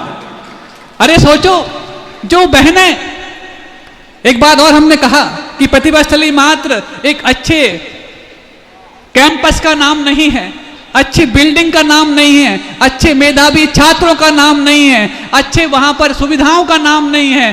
प्रतिभा स्थली तो उन बहनों के पराकाष्ठा को छूने वाले समर्पण का नाम है, जिन बहनों ने मोक्ष मार्ग में आने के लिए गुरु चरणों में अपने आप को समर्पित किया था, लेकिन गुरुदेव की आज्ञा से आपके बच्चों के प्रति अपने सेवा के कर्तव्य निभाने में ही उन्होंने अपना मोक्ष मार्ग मान लिया। अरे माता पिता भी अपने बच्चों को पालने के लिए इतना समय नहीं देते होंगे, और तुम्हारे घर में नौकर चाकर भी लग जाएं कि उनको अच्छी तुम सैलरी दो, तो भी तुम्हारे मन में भय होता होगा कि हमारे बच्चों का पालन वो, चाहे वो आया हो चाहे वो और कोई हो, कैसे कर रहा होगा, तो वह कर रही होगी। लेकिन जब आप अपने बच्चों को प्रतिभा स्थली भेजते हैं तो इस विश्वास और इत्मीनान के साथ भेजते हैं कि यदि गुरुदेव के आशीर्वाद प्राप्त उस वाटिका में हमारे यदि फूल पहुंच गए हैं तो वहां की जो बागवान है, ऐसी वो शिक्षिकाएं, ऐसी प्रतिभा स्थली की बहनें जो एक से एक बड़े बड़े आधुनिक और आध्यात्मिक उपाधियों को लेकर के मोक्ष मार्ग में आने के लिए आई थी, लेकिन उन्होंने गुरुदेव की आज्ञा को ही अपना सबसे बड़ा सम्यक दर्शन मान करके और आपके बच्चों को इस युग के लिए एक बहुत बड़ा पुरस्कार देने के लिए अपनी मेहनत करना प्रारंभ कर दी। कितना बड़ा समर्पण है। जब डोंगरगढ़ की प्रतिभा स्थली में एक ऐसे संत आए जिनके कई सारे विद्यालय चलते, कॉलेजेस चलते, मेडिकल कॉलेज, इंजीनियरिंग कॉलेज चलते, और उन्होंने जब वहाँ के पूरे कैंपस का मुआयना किया और मुआयना करने के पश्चात जब वहाँ की कमेटी ने और वहाँ के प्रबंधकों ने दिखाया कि देखो हमने इतना इतना निर्माण कर लिया, इतना इतना कर लिया, तो उनके चेहरे पर थोड़ी भी शिकन नहीं आई। कौन सी बड़ी बात है? हर शैक्षणिक संस्थान में बिल्डिंगें होती हैं, हर शैक्षणिक संस्थान में बड़े बड़े कैंपस होते हैं, खेल के मैदान होते हैं, सुविधाएं होती हैं, तब तो माता पिता लाखों खर्च करके वहाँ भेजते हैं। ठीक है, आपके यहाँ लाखों खर्च करके नहीं आते, कम राशि में आ जाते हैं, तो यहाँ पर इतने बड़े बड़े दानदाता होते हैं, उनने बना लिया, कौन सी बड़ी बात है? तो किसी भी कमेटी के सदस्य के इस प्रकार के उनको बताने पर वो संतुष्ट नजर नहीं आए। लेकिन जब दूसरी तरफ उन्होंने वो दृश्य देखा कि एक सी वेशभूषा में पढ़ाने वाली वो शिक्षिकाएं, जिनके बारे में उन्होंने जाना कि ये सारी आजीवन ब्रह्मचर्य को धारण करते हुए बिना किसी वेतन के आपके बच्चों को पतन से बचाने के लिए अपना कर्मठ पुरुषार्थ कर रही हैं, जब ये बात उन्होंने जानी तो ऐसी भूरी भूरी प्रशंसा की कि जिन बिल्डिंगों को तुम बता रहे थे, ऐसी बिल्डिंगें तो मेरे संस्थान में सैकड़ों हैं। लेकिन ये संत, उन्होंने अपना नाम बताया था, नाम मुझे याद है लेकिन शायद सबके सामने रखना अच्छा नहीं। ये संत 10 जीवन भी ले ले, लेकिन इन बहनों में से एक बहन भी तैयार नहीं कर सकता जिस बहन को आचार्य गुरुवंशी विद्यासागर जी महाराज ने तैयार करा। जब इतने बड़े बड़े शैक्षणिक संस्थानों के कुलपति भी आकर के प्रतिभास्थली के समर्पण को देख करके नतमस्तक हो जाते हैं, तो फिर तो तुम्हारे जीवन में गुरुओं के प्रति नतमस्तक होने का मौका कई बार मिला है। आज जन्म कल्याणक के दिन यदि हमारे मन में ये भाव जागृत हो रहा है कि आज हम अपने बच्चों को, भले ही हम अपने माता पिता को, हम अपने बच्चों के ऐसे माता पिता नहीं बन पाए जो नाभि राय और मधु देवी के रूप में बनते हों, हम भले ही जन्म देने के बाद संयम को स्वीकार नहीं कर पाए, कोई बात नहीं, लेकिन इस जीवन के नाभि राय और मधु देवी के परिवार के तुल्य संत का आशीर्वाद जब हमें मिला हो। महाराज ये बात समझ में नहीं आई, थोड़ा खोल दो तो अच्छी बात है। खोल दें, 2 मिनट में खोलने का प्रयास कर रहे, समय पर्याप्त हो गया है। अरे हमें लगता है कि सारी विभूतियां एक ही परिवार में पैदा हो गई। कैसी पैदा हो गई? अरे नाभि राय मरुदेवी, नाभि राय अंतिम कुलकर के रूप में हो गए, आदिनाथ प्रथम तीर्थंकर के रूप में हो गए, चक्रवर्ती प्रथम चक्रवर्ती के रूप में हो गए, कामदेव बाहुबली पहले कामदेव के रूप में हो गए। सारे महापुरुषों में से 4-5 पद तो एक ही परिवार ने कबाड़ लिए। क्यों? है कि नहीं परिवारवाद? जो परिवारवाद की बात कहते हैं उनको शिकायत करना चाहिए नाभि राय मरुदेवी से, क्योंकि उसी परिवार के भरत चक्रवर्ती, ये पात्र की बात नहीं, हम वो शुरुआत युग के आदि की बात कर रहे हैं। ये तो तुम इनको समझने लग जाओ, संतोष मोदी को, इनकी बात नहीं कर रहे हम। इनके परिवार ने बदलियों बात अलग है, हम तो उनकी बात कर रहे हैं जो साक्षात आदिनाथ थे, कि प्रथम चक्रवर्ती उसी परिवार में, प्रथम तीर्थंकर उसी परिवार में, प्रथम कामदेव उसी परिवार में, और फिर अंतिम कुलकर भी उनके परिवार में। सारे महापुरुषों का एक परिवार में जन्म देने का ठेका ले रखा था क्या? लेकिन और उसके बाद ब्राह्मी सुंदरी, सब एक से बढ़ के एक, जिन्होंने अंक विद्या और शिल्प विद्या, लिपि विद्या का शुरुआत करने का बेड़ा उठाया, ये सब कुछ एक ही परिवार में पैदा हो गए। ये घटना मात युग के आदि में नहीं घटी, ये घटना तो 21वीं शताब्दी लगने के पहले ही घट चुकी थी, जब पूज्य आचार्य गुरुदेव विद्यासागर जी महाराज के गृहस्थ जीवन के माता पिता मल्लप्पा और श्रीमंती ने कारनामा कर दिखाया था। क्योंकि वो अपने ऐसे संतान के माता पिता बने जिस संतान को इस युग का सर्वमान्य आचार्य और प्रथम आचार्य बनने का सौभाग्य प्राप्त हुआ, जो इस बुंदेलखंड तो क्या पूरी दुनिया पर राज करने का सौभाग्य हम सबको दे गया। और उनके जन्म लेते ही उन्होंने अपने जीवन में क्या किया, तो जन्म देते ही उन्होंने अपने उस एक पत्नी व्रत को तो स्वीकार किया ही किया, उसके पहले भी था। उसके पश्चात संतान को जन्म देने के बाद ऐसा नहीं कि संतान यदि मोक्ष मार्ग में आगे बढ़ गई हो तो कोई बात नहीं, हमारा काम पूरा हो गया, उनके पुण्य से हम खाते रहेंगे, नहीं कि नहीं, अंत में जाकर के उन दोनों ने भी सिर्फ मात्र संयम नहीं, व्रत भी अंगीकार किए और महाव्रतों को अंगीकार किया। इसके अलावा जो चक्रवर्ती के समान अपने तेज को बिखराते हैं, ऐसे भरत चक्रवर्ती के समान, और इसके बाद कामदेव के समान, बाहुबली के समान, जिन्होंने प्रथम मोक्ष का दरवाजा खोला, ऐसे कौन? हाँ, प्रथम तो नहीं खोला, लेकिन महापुरुषों में प्रथम जो बने, तो ऐसे समय सागर जी महाराज, जो उसी परिवार में जन्म लिए, जिनकी अपने आप में आज्ञा पूरे संघ पर, पूरे ब्रह्मांड में चलती है, जैसे पूज्य योग सागर जी महाराज चक्रवर्ती के समान उसी परिवार में जन्म ले लिए, और आदिनाथ के समान तो कहने ही का है, जो हम सबके जीवंत अरहंत आचार्य गुरुदेव विद्यासागर जी महाराज, वो भी उसी परिवार में जन्म लिए। और इसके बाद ब्राह्मणी और सुंदरी के चरित्र को चरितार्थ करने वाली ऐसी शांता और सुवर्णा बहनें भी उसी परिवार में जन्म ली। और इसके बाद एक और पात्र रह गया था, क्योंकि आपको मालूम है इस अवसरपूर्ण काल में यदि कोई सबसे पहले मुक्ति का दरवाजा खोलने वाला पात्र बना, तो वो और कोई नहीं, आदिनाथ के परिवार का ही अनंत वीर रूप मुनिराज को प्रथम मुक्ति का दरवाजा खोलने का सौभाग्य प्राप्त हुआ। तो ये भी उस परिवार को सौभाग्य मिल गया। यूं तो गुरुदेव ने कभी गृहस्थ को कोई दीक्षा नहीं दी, लेकिन सबसे पहले यदि गृहस्थ को मुनि दीक्षा प्राप्त करने का यदि सौभाग्य मिला, तो वो भी उसी परिवार के उत्कृष्ट सागर जी महाराज को मिला। अब बताओ, आदिनाथ के परिवार में और आचार्य विद्यासागर जी महाराज के परिवार में कहाँ अंतर बैठता है? और जब आदिनाथ का पंच कल्याणक मनाने के लिए पूरी जतारा समाज और टीकमगढ़ जिला और पूरा भारत एक हो सकता है, तो गुरुदेव के पंच कल्याणक तो हमारे जीवन में जब होंगे होंगे, उनने हमारे लिए कल्याण का जो मार्ग बताया है, क्योंकि कल्याणक शब्द ही होता है कि वो प्रसंग जब अंतिम रूप को प्राप्त हो जाए तब वो कल्याणक माना जाता है। तो गुरुदेव का प्रत्येक आशीर्वाद हमारे जीवन में अंतिम रूप को प्राप्त हो जाए तो हमारे कल्याण के लिए वो कारण अवश्य बन सकता है।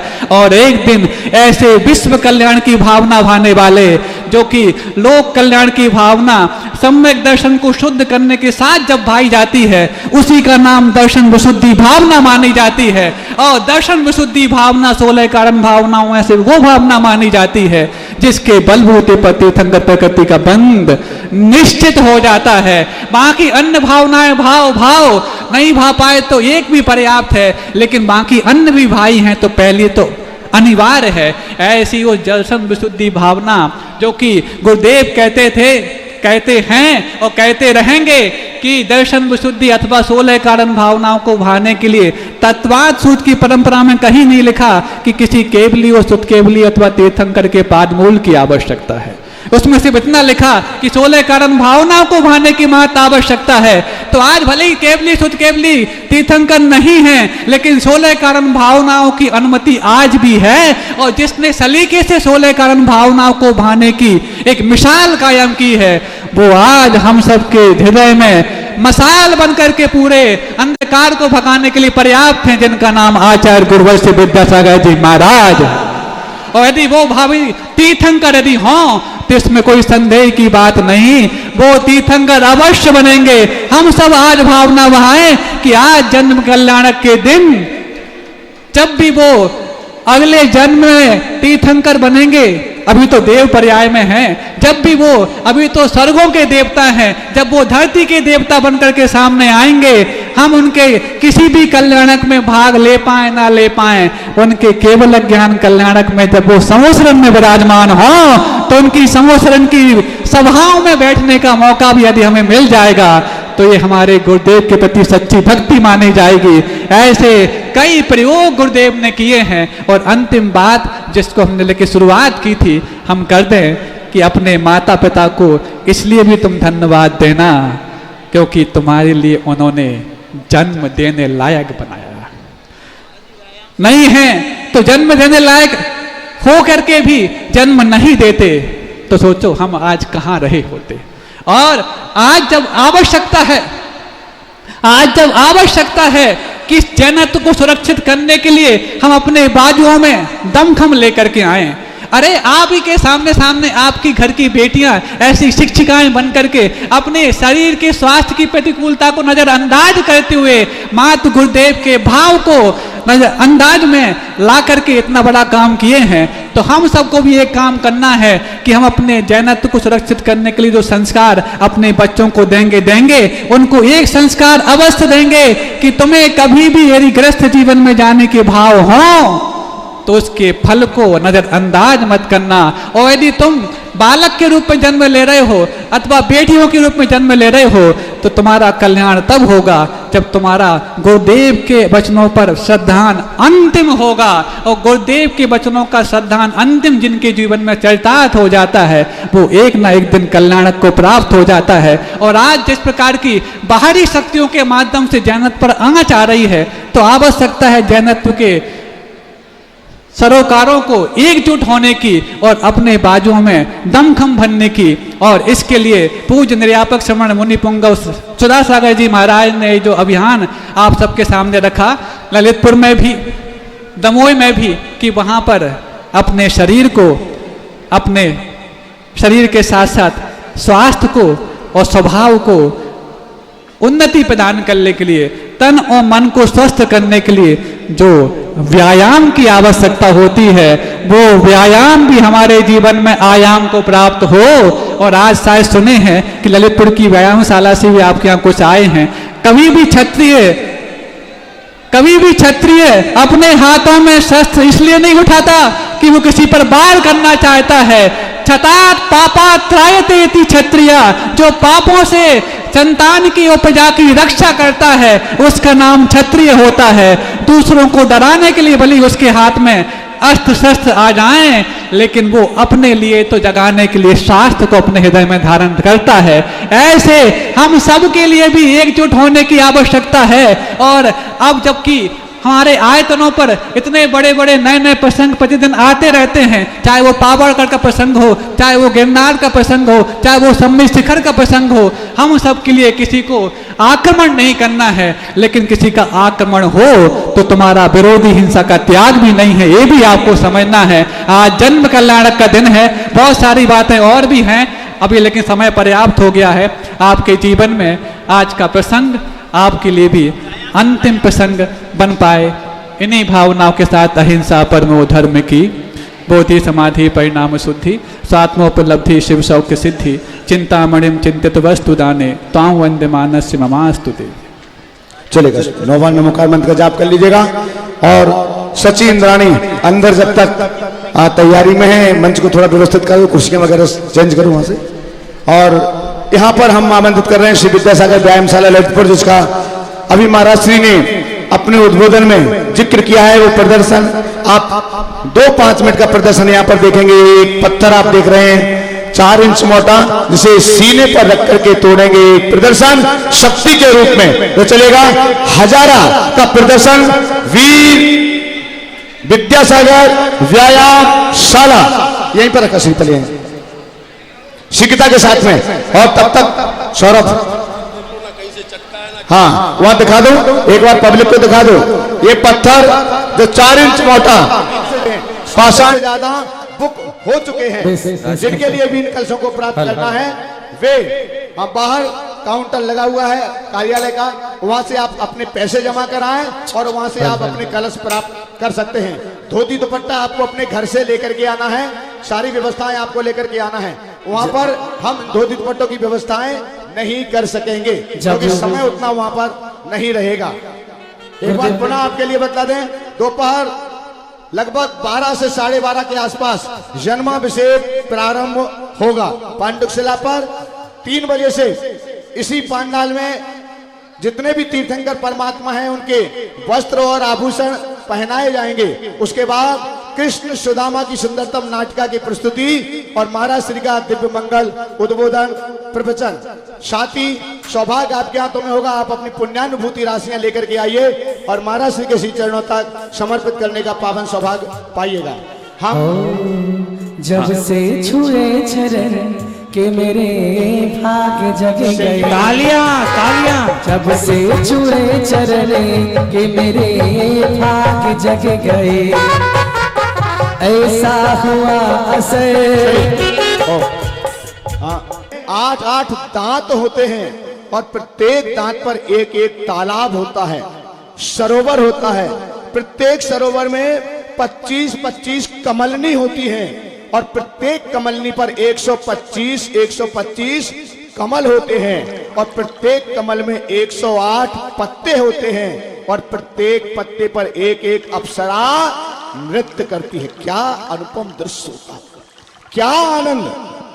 उस ऐरावत हाथी जिस पर लाखों लाख अप्सराएं नृत्य कर रही हैं, सौदर्मिंद्र सची इंद्राणी के साथ बैठ करके भगवान के जन्म महोत्सव को मनाने के लिए आपके घर पर तो सजाने के लिए भी ऐसा एकाध हाथी नहीं होगा।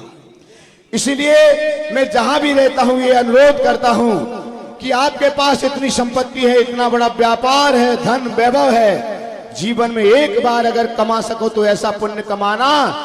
मुझे सारी संपत्ति, प्लाट, मकान, जायदाद को गिरवी भी रखना पड़े तो रख दूंगा, लेकिन एक बार सौदर्मिंद्र अपने जीवन काल में बनकर के रहूंगा रहूंगा रहूंगा। आगम में ऐसा कहा जाता है, गुरुओं से ऐसा सुना जाता है, जो एक बार स्थापना निक्षेप से भी सौदर्मिंद्र बन जाता है, आने वाले जीवन काल में उसकी झोली में इतना पुण्य अर्जित होता है, वो साक्षात सौदर्मिंद्र के पद को स्वीकार करता है। सौदर्मिंद्र हाथी पर बैठने के लिए, बनने के लिए नहीं कह रहा हूं। सौदर्मिंद्र इतने वैभव को दिखाने के लिए नहीं कह रहा हूं। मैं इसलिए निवेदन कर रहा हूं कि जो एक बार सौदर्मिंद्र बन जाता है, वो नियम से एक भव में मुक्ति का रास्ता, स्वर्ग से आता है, मनुष्य बनता है, मुनि बनता है और नियम से मोक्ष चला जाता है। मैं इसलिए आपसे कह रहा हूं कि जीवन में एक बार सारी संपत्ति देकर के भी सौदर्मिंद्र बनना पड़े तो कंजूसी मत करना, क्योंकि एक भाव में मोक्ष जाने का कोई अगर रास्ता है तो सबसे सस्ता रास्ता यही है। और सारी संपत्ति पाकर के भी नागदत्त समझ रहे हैं ना, दो ही हैं, एक नाग है और एक नागदत्त है। संपत्ति को कमाया, जोड़ा, इकट्ठा किया, बिना उपभोग किए, बिना भोगे चले गए, तो वो नाग बन करके संपत्ति की रक्षा करने के लिए उसी के ऊपर आकर के संपत्ति को कमाया, जोड़ा, पाया, परमात्मा की चरण छांव पाई, लेकिन निश्चल भक्ति नहीं कर पाए तो स्वर्ग का वैभव तो पाया, देव तो बना, लेकिन नागदत्त जैसी पर्याय में चला गया। देव बनने के बाद भी त्रियंच की पर्याय को उसे धारण करना पड़ा। आइए, ये सची इंद्राणी सौदर्मिंद्र से भी ज्यादा पुण्यदायिनी होती है, पुण्यशालिनी होती है। जितने समय में सौदर्मिंद्र मोक्ष जाता है, उसके जीवन काल में 40 नील प्रमाण सची इंद्राणी सिद्ध भगवान बन जाया करती है। एक बार अपने स्वामी से ये जिद पकड़ करके तो देखो, मुझे संपत्ति अपने परिवार के लिए नहीं, अपने भोग के लिए नहीं, मुझे संपत्ति मोक्ष जाने के लिए इकट्ठी करना है और उस संपत्ति से मैं सची इंद्राणी का पद ग्रहण करूंगी अभी स्थापना निक्षेप से, और उसमें ऐसी विशुद्धि बढ़ाऊंगी, ऐसी विशुद्धि बढ़ाऊंगी, ऐसी भावनाएं रखूंगी कि साक्षात सची इंद्राणी बन सकूं। दो कारण, दो प्रत्यय सची इंद्राणी के साथ हैं। एक कारण सौदर्मिंद्र की आयु सागरोपम काल में होती है और सची इंद्राणी की आयु पल्लोपम काल में होती है। एक कारण तो आगम का यह है जिससे वो 40 नील प्रमाण संख्या में मुक्ति को पाती है, और दूसरा कारण यह है कि सौदर्म इंद्र से पहले सची इंद्राणी तीर्थंकर बालक का दर्शन करती है, क्योंकि सौदर्मिंद्र गर्भगृह में नहीं जा सकता है, पुरुष गर्भगृह में नहीं जाता है। और स्त्री पर्याय का लाभ देखिएगा, लाभ पाना है तो ऐसे पाऊं, क्या बच्चों के लिए अपनी गोद में रख करके ये डॉक्टर बनाऊंगा, ये एक्टर बनाऊंगा, ये कलेक्टर बनाऊंगा, ये व्यापारी, ये तो सारी जिंदगी कितने भवों में बनाया होगा। एक बार स्त्री पर्याय को पाना है तो ऐसी स्त्री पर्याय को पाओ कि मैं साक्षात भगवान को जन्म दे सकूं। ऐसे स्त्री पर्याय को पाओ कि भगवान को जन्म ना दे पाओ, तो मैं जो भगवान बने हैं उनका पहला दर्शन करने का मौका, कितना सस्ता सौदा तो मैं आपको दे रहा हूं। मंजूर नहीं है? मंजूर है तो अपनी अनुमोदना करिएगा कि एक बार ऐसी पर्याय में पा जाऊं कि मैं साक्षात तीर्थंकर बालक का पहला दर्शन कर सकूं। और वो मौका मिलता है सची इंद्राणी के लिए। उस पुण्य से जब सौधर्मेंद्र एक बार मोक्ष जाता है, उसका टाइम आता है, उतने काल में 40 नील प्रमाण सची इंद्राणी मुक्ति को पा जाती हैं। तो ऐसे जिस पर लाखों लाख अप्सराएं नृत्य कर रही हैं, ऐसे ऐरावत हाथी पर आरूढ़ होकर के सौधर्मेंद्र अपने पूरे परिकर के साथ अयोध्या की ओर प्रस्थान करता है। पूरा इंद्र परिकर अपने अपने विमानों में विराजमान हो चुका है। इन सभी देवों के विमान, किसी का हंस का विमान है ना भैया जी? बिल्कुल। किसी का मयूर का विमान है, किसी का गरुड़ का विमान है। सभी अपने विमानों में विराजमान हो कैसे होंगे? और ये विमान फिर एक बार बतला दूं, ये देव ही है जो हंस बनता है, गरुड़ बनता है। वहां पर कोई अलग से नहीं है कि हंस और इन विमानों की रचना हो। ये सारे देव होते हैं और ये देव ही उन अपने स्वामी की आज्ञा से उस रूप में धारण करते हैं। और देवराज इंद्र अयोध्या की ओर प्रस्थान कर रहे, धनपति कुबेर रत्नों की वर्षा कर रहे। और क्या बोल रहे गीत के साथ? अरे चला इंद्र छम छम अयोध्या नगरिया, चला इंद्र छम छम अयोध्या नगरिया। पैरों में बाजे छम छम पायलिया, चला इंद्र छम छम अरे अयोध्या नगरिया।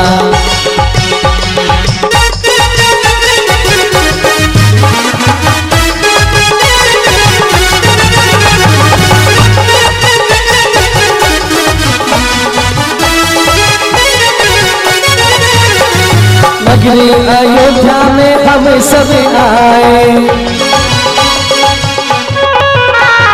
नगरी अयोध्या में मिल कर जाए, वहाँ खुशियाँ मनाए। चलो चलिए, चलो चलिए, नगरी अयोध्या में चलो चलिए। और चलो चलिए, चलो चलिए, नगरी अयोध्या में चलो चलिए। क्या बात है?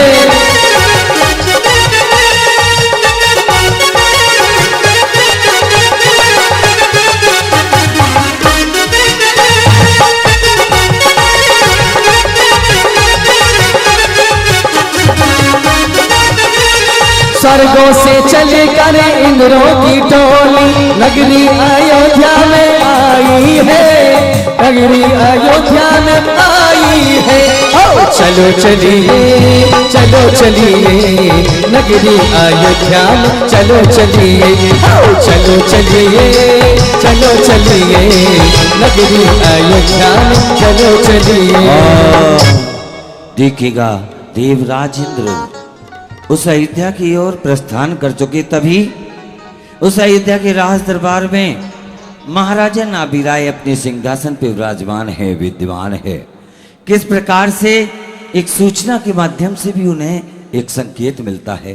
तभी सूचना यहाँ तक पहुंचे। मैं यहाँ के युवा साथियों से शेंकी भैया या विद्यासागर से बदल के जितने भी साथी हैं महाराज के चरणों में निवेदन करने के लिए पहुंचे। श्रीफल लेके जाओ। बधाइयो बधाइयो महाराज, बधाइयो बधाई, बधाइयो बधाई, बधाइयो बधाई, बधाइयो बधाई, बधाइयो बधाई, बधाइयो बधाई। महाराज बधाइयो। हे दूत, क्या बात है? आप बहुत प्रसन्न दिखाई दे रहे हैं। महाराज ऐसी प्रसन्नता की बात है, आप सुनेंगे तो आपका मन भी गदगद होने लगेगा। हे दूत, आप मेरी जिज्ञासा बढ़ा रहे हैं। जिज्ञासा की बात ही ऐसी है। संदेश लेकर आए हैं, कृपया शीघ्र बताइए।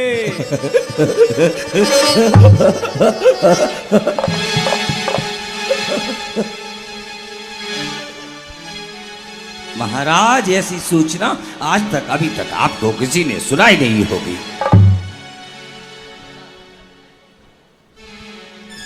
हे दूत, आप मेरी जिज्ञासा बढ़ा रहे हैं। महाराज, जिज्ञासा बढ़ाने वाली बात है। आज तक अभी तक आपको ऐसी सूचना किसी ने सुनाई नहीं होगी। हे दूत, मेरी जिज्ञासा पूर्ण कीजिए। बिल्कुल जिज्ञासा पूर्ण करूंगा। क्यों अयोध्या वासियों, सूचना सुना दूं? अरे हाथ तो ऊपर हे करके दूत, बताओ। मेरा मन व्याकुल हो रहा है। शीघ्र ही मेरी जिज्ञासा बिल्कुल बिल्कुल महाराज, मेरी बात पेट से मुख तक आती नहीं। इनसे पूछ लूं पहले। क्यों जल्दी कीजिए। क्यों अयोध्या वासियों, सुना दो? हाथ ऊपर करके बोलो हाओ। सुना दो। पीछे वालन को बुराई है महाराज से भी हाथ ऊपर नहीं कर रहे। सुना दो। मारो। अंतापुर से सूचना मिली है आपको पुत्ररथ की प्राप्ति हो चुकी है। बधाई बधाई बधाई बधाई बधाई बधाई बधाई बधाई बधाई बधाई बधाई बधाई। आओ भाइयों, क्या हम सभी इस जन्म की सूचना की महाराजा नाभिराय को बधाई देना चाहेंगे? मेरे साथ बोलो, हाथ ऊपर खोलो, बोलो महाराज को बोलो बधाई हो, बधाई हो, बधाई हो। अब मुझे ये बताओ किस किस को खुशी है? अपने स्थान पे खड़े हो जाओ। ऐसे अयोध्या के राज दरबार में महाराजा नाभिराय विराजमान हैं, देश देशांतर के राजागण महारानियां विराजमान हैं। किस प्रकार से वह महाराज को बधाई दे रहे गीत के द्वारा। देखो जी को बधाई देने, वो आगे आ जाओ, आगे आ जाओ। और क्या कह रहे? बज अयोध्या नगर में बधाई, बज अयोध्या नगर में बधाई। नगरी में प्रभु जन में, ये नगरी में प्रभु जन में आदिनाथ जी।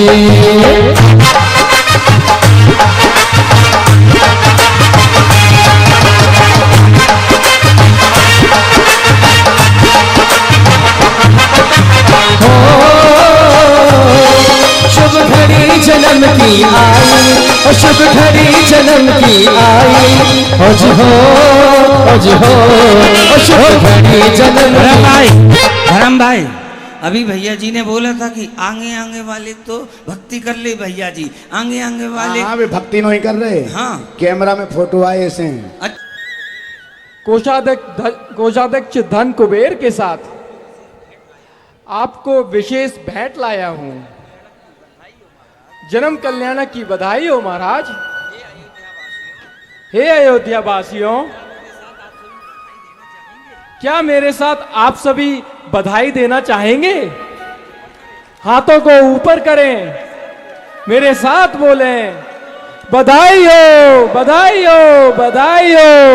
हे इंद्रराज, हे इंद्रराज, हे सौधर्म इंद्र, हे कुबेर, आपकी भेंट स्वीकार है। इस अमंगल अवसर पर आपका स्वागत है। तालियां बजा सकते हैं।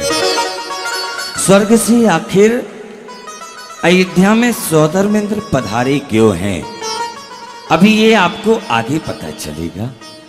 तभी सौधर्मेंद्र सची इंद्राणी अपने उस अयोध्या के मध्य प्रांगण में कुछ विशेष चर्चा कर रही है। वह विशेष चर्चा क्या है, सुनिएगा। हे स्वामी, बातें ही करते रहोगे या प्रभु के दर्शन करने ले चलोगे? हे सची, हम समझ रहे हैं, परंतु एक बात है। क्या स्वामी? बहुत ही खुशी की बात है। आज आपकी नारी पर्याय सार्थक होगी। पहेलियां ना बुझाओ स्वामी, जल्दी से बताओ ना। हे सची, प्यारी सची, भोली सची। ताली बजाने में कोई जीएसटी नहीं लगता। हे सची, आप तो जानती हैं गर्भगृह में पुरुषों का प्रवेश वर्जित है। आज आपको सर्वप्रथम प्रभु के दर्शन होंगे। जाओ, तीर्थंकर प्रभु को लेकर आओ। स्वामी, मैं भला प्रभु को कैसे ला सकती हूँ? हे सची, मेरी प्यारी सची, आप कितनी भोली हो। आप नहीं जानती आप कितनी शक्तिशाली हो। वह तो मुझे पता है। इसीलिए तो बता रहा हूं। जैसे रत्नों का अपने हाथों से चूर्ण कर लेते हो ना, वैसे ही अपनी शक्ति को पहचानिए, प्रभु को लेकर आइए। स्वामी, माता जाग रही होंगी और तीर्थंकर प्रभु को मैं लाऊं तो कैसे लाऊं? मैं तुम्हें युक्ति बताता हूं। युक्ति? कैसी युक्ति स्वामी? हे जरा सची, बताइए। अपनी माया से मायामयी बालक लेकर माता को मायामयी मुद्रा में सुला देना और मायामयी बालक रखकर तीर्थंकर बालक को इधर ले आना। ये तो मैं चुटकियों में कर सकती हूँ।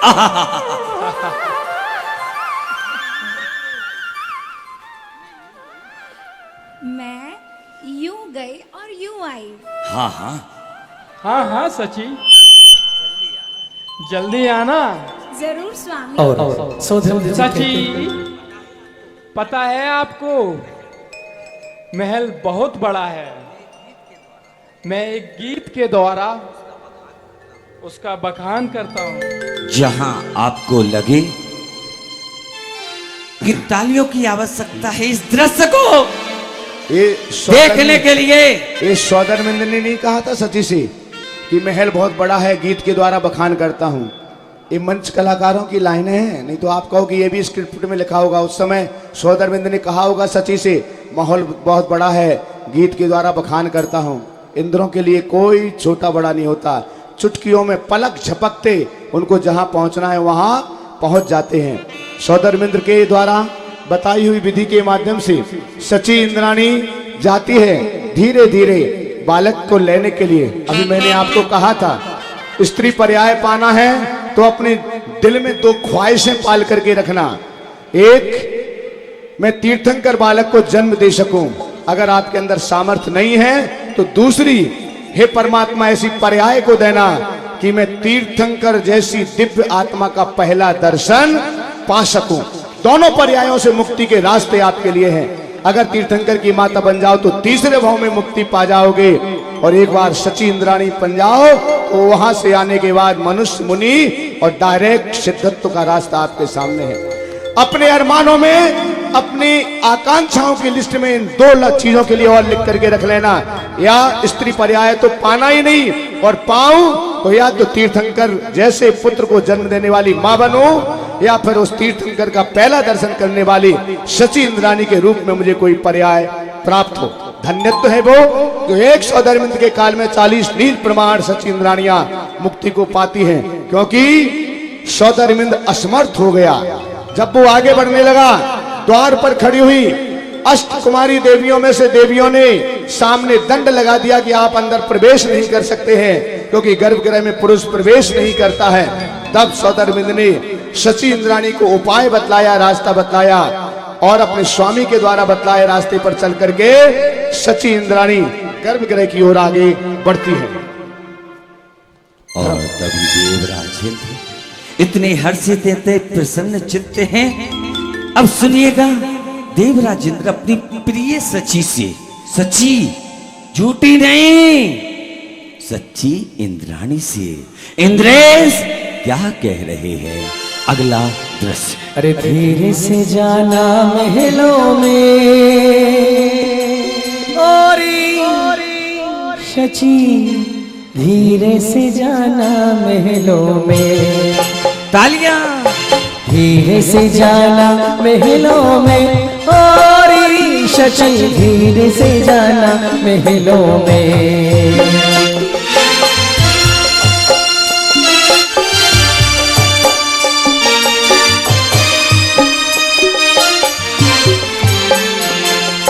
सोई है राजा की रानी, देख रही अनुपम सपने। सोई है राजा की रानी, देख रही अनुपम सपने। अरे जा जा, अरे जा जा जारी महलों में और शची, जा जा जारी महलों में। अरे जा जा जारी। दर्शकों, अभी आप देख रहे हैं परम पूज्य मुश्री 108 सौम्य सागर जी महाराज, परम पूज्य मुश्री 108 निश्चल सागर जी महाराज एवं परम पूज्य मुश्री 108 निरापद सागर जी महाराज के पावन सानिध्य में आयोजित हो रहे श्री 1008 श्री मजनेन्द्र पंच कल्याणक प्रतिष्ठा एवं गजरत महोत्सव का विशेष प्रसारण। मध्य प्रदेश की धर्म नगरी टीकमगढ़ स्थित जतारा में हो रहे इस महोत्सव में अभी समय हो चला एक छोटे से ब्रेक का। ब्रेक के बाद जल्द उपस्थित होंगे आपके समक्ष इसी विशेष प्रसारण के साथ। तब तक के लिए आप देखते रहिए जनवाड़ी चैनल।